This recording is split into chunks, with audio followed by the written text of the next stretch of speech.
नमस्कार, आप देख रहे हैं सुनिए सरकार। मैं अभिसार शर्मा। दोस्तों, आपकी स्क्रीन पर ममता बनर्जी की यह तस्वीर देखिए। अस्पताल में भर्ती हैं। बताया जा रहा है कि कल जो कथित हमला हुआ उन पर, उसके चलते उनकी एड़ी पर चोट है, उनकी टांग पर चोट है, उनकी गर्दन पर चोट है और डॉक्टर्स ये कह रहे हैं कि वो शॉक में हैं, वो ट्रॉमा में हैं। यह तस्वीर फिर देखिए दोस्तों। आपको क्या लगता है यह तस्वीर कहां कहां तक जाएगी दोस्तों? আমি সবাইকে বিশেষ করে আমার যারা কর্মী ভাই বোনেরা আছেন এবং সাধারণ মানুষ আছেন, এটা ঠিক যে কালকে খুব জোর আমার লেগেছিল এবং আমার হাত পায়ে চোট আছে, বোন ইনজুরি আছে, লিগামেন্টে আছে। আর কালকে আমার মাথা এবং চেস্টে খুব পেনও হয়েছে।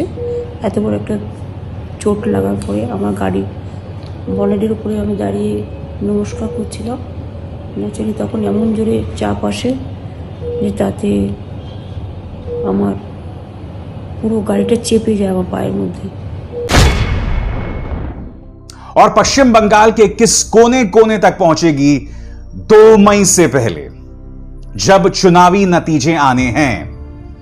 और ऊपर से अब इन दो चेहरों पर गौर कीजिए, कैलाश विजयवर्गीय और अमित मालवीय, दोनों भारतीय जनता पार्टी के नेता। और दोनों ने, खासकर अमित मालवीय ने अपने प्रचार तंत्र के जरिए यह खबर पूरी तरह से फैलाई कि ममता बनर्जी पर जो हमला हुआ वो पूरी तरह से नाटक था।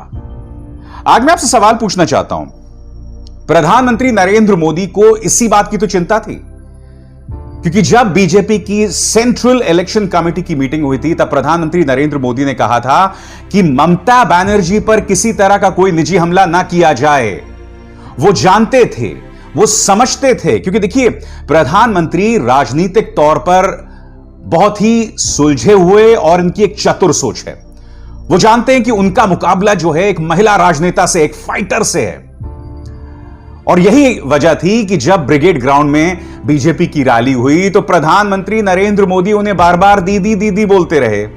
जबकि आप जानते हैं कि शशि थरूर की स्वर्गीय पत्नी के बारे में 50 करोड़ की गर्लफ्रेंड, या सोनिया गांधी के बारे में जर्सी का, और न जाने किन किन शब्दों से उन्होंने नवाजा। मगर ममता बनर्जी से दीदी दीदी मुझसे कोई भूल हो गई, दीदी मुझ पे क्यों हमला किया, दीदी मेरी क्या भूल हो गई, बिल्कुल उसी तरह का अंदाज़े बयां था। मगर जब कल ममता बनर्जी चोटिल होती हैं, घायल होती हैं, तो भारतीय जनता पार्टी ने मानो अपने पांव पर कुल्हाड़ी मार दी। आपको यह बात समझनी होगी दोस्तों कि ममता बनर्जी एक फाइटर हैं। उनकी पूरी सियासत जो है वो जंग लड़के, सड़क पर संघर्ष करके आगे बढ़ी है। ममता बनर्जी से दोनों जो एक्सट्रीम्स पर खेमे हैं, यानी कि वामपंथी और दक्षिणपंथी, बीजेपी और लेफ्ट, दोनों नफरत करते हैं। मैं आपको ये तस्वीर दिखाता हूं, ब्लैक एंड व्हाइट की तस्वीर देखिए। यहां पर ममता बनर्जी की सिर पे चोट है।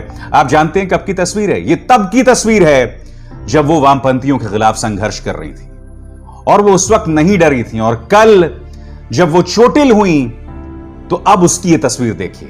तो ये क्या बतलाता है कि ममता बनर्जी किसी के सामने डरती नहीं, और उनसे जबरदस्त स्ट्रीट पॉलिटिकल फाइटर भारत में इस वक्त नहीं है। मैं आपको फिर दिखाना चाहता हूं वो वीडियो जिसमें ममता बनर्जी ने दावा किया कि 4 लोगों ने उन पर हमला किया उनके पांव पर और फिर वो चोटिल हो गई। वो वीडियो फिर से देखिए दोस्तों।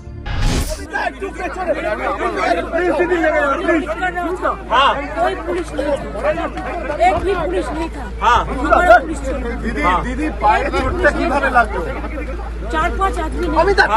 मैं गाड़ी को इधर में खड़ा होकर मेरे को गाड़ी पूरा बंद कर दिया। ये देखो कितना पुल। कहाँ आपको चोट लगी है दीदी?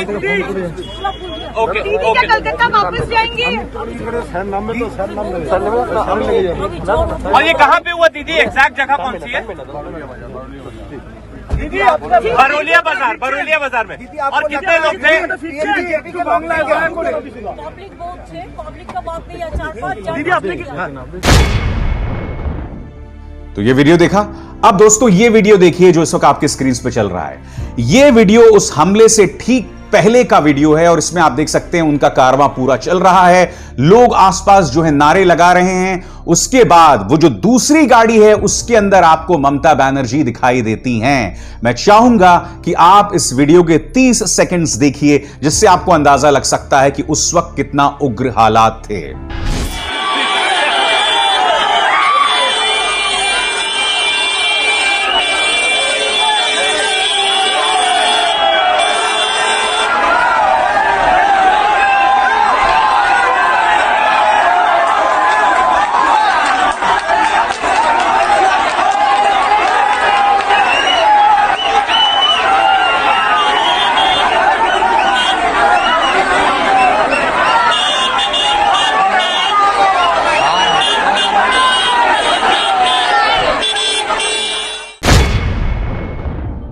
दोस्तों, मैं आपको यह भी बताना चाहता हूं कि अब चूंकि चुनाव हो रहे हैं तो अर्धसैनिक बल, स्थानीय पुलिस सभी चुनाव आयोग के अंतर्गत काम कर रहे हैं। और ममता बनर्जी ने आरोप लगाया कि उनके साथ न अर्धसैनिक बल थे, न स्थानीय पुलिस थी, और यह घटना जो है वो गरुलिया बाजार में हुई।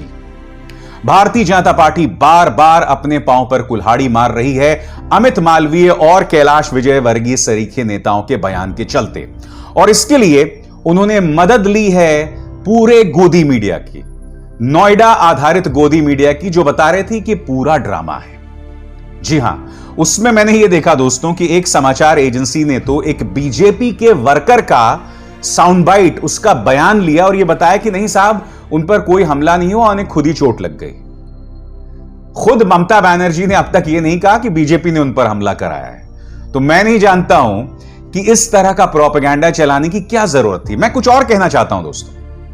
आपको याद होगा यही मंच था दोस्तों जब जेपी नड्डा पर हमला हुआ था या कैलाश विजयवर्गीय की गाड़ी के अंदर पत्थर फेंके गए थे, तब मैंने इसी मंच पर बैठकर उसकी आलोचना की थी।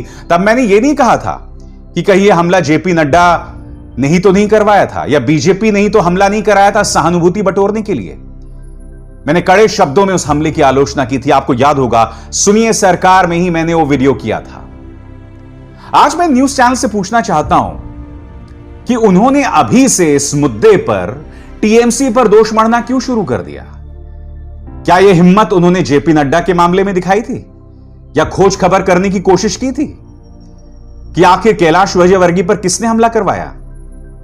अरे इन न्यूज चैनल्स में तो उस वक्त भी हिम्मत नहीं थी जब पामेला गोस्वामी, बीजेपी की युवा नेता की गाड़ी में 100 ग्राम कोकेन मिला और कैलाश विजयवर्गीय के सबसे करीबी राकेश सिंह को भी गिरफ्तार किया गया था उस मामले में। वो मामला आज की तारीख में पूरी तरह से दफन हो गया और इस देश ने देखा था कि सुशांत सिंह राजपूत की दुखद मौत के बाद जो नाटक, जो नौटंकी न्यूज चैनल्स ने खेली थी और रिया चक्रवर्ती, एक बांग्ला भाषी, और उनके भाई शौविक चक्रवर्ती पर किस तरह से हमला किया गया, उन्हें जेल में रखा गया और अब एक चार्जशीट भी जारी हो गई है। तो तब इन लोगों ने जहां पर रिया चक्रवर्ती और उसके भाई पर निशाना साधा, क्योंकि उससे बीजेपी को फायदा हो रहा था, यहां पर पामेला गोस्वामी पर पूरी तरह से खामोश थे। तो आपको क्या लगता है कि जब जेपी नड्डा साहब पर हमला हुआ या कैलाश विजयवर्गीय पर हमला हुआ, तब क्या वो उस हमले के पीछे की सियासत की बात करते? नहीं करते, हिम्मत भी नहीं होती। अगर हकीकत कुछ और भी होती तब भी इनकी हिम्मत नहीं होती, और करनी भी नहीं चाहिए दोस्तों, कि जब तक हमारे पास पुख्ता प्रमाण ना हो। इसलिए जब कैलाश विजयवर्गीय पर हमला हुआ था या जेपी नड्डा साहब पर हमला हुआ था तो मैंने उसकी भर्त्सना की थी। यही वो मंच था दोस्तों जब बीजेपी के कार्यकर्ता गोपाल मजुमदार की मां ने यह दावा किया था कि तृणमूल कार्यकर्ताओं ने उनके घर में घुसकर उन पर हमला किया था।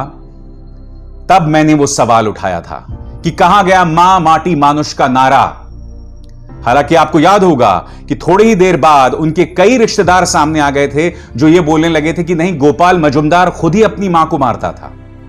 हो सकता है कि वो रिश्तेदार जो कह रहे हैं वो सही हो, मगर मां क्या कह रही थी? मां तो यही कह रही थी ना कि तृणमूल के कार्यकर्ताओं ने घुसकर मुझे मारा। तो मैं उनकी बात को कैसे नजरअंदाज कर दूं? क्योंकि जब दुष्कर्म का शिकार कोई महिला बयान देती है तो हमें उसके बयान पर एतबार करना चाहिए। उसी तरह से एक मां, एक बुजुर्ग मां जो बात कह रही थी मैं नहीं जानता हूं अगर उस पर कोई दबाव रहा होगा। तो मैं ये तमाम बातें क्यों रख रहा हूं, चाहे जेपी नड्डा साहब हो, कैलाश विजयवर्गीय पर हमला हो, ममता बनर्जी पर जो हमला हुआ हो, या फिर उस्मा पर हमला, दोहरे मापदंड नहीं होने चाहिए।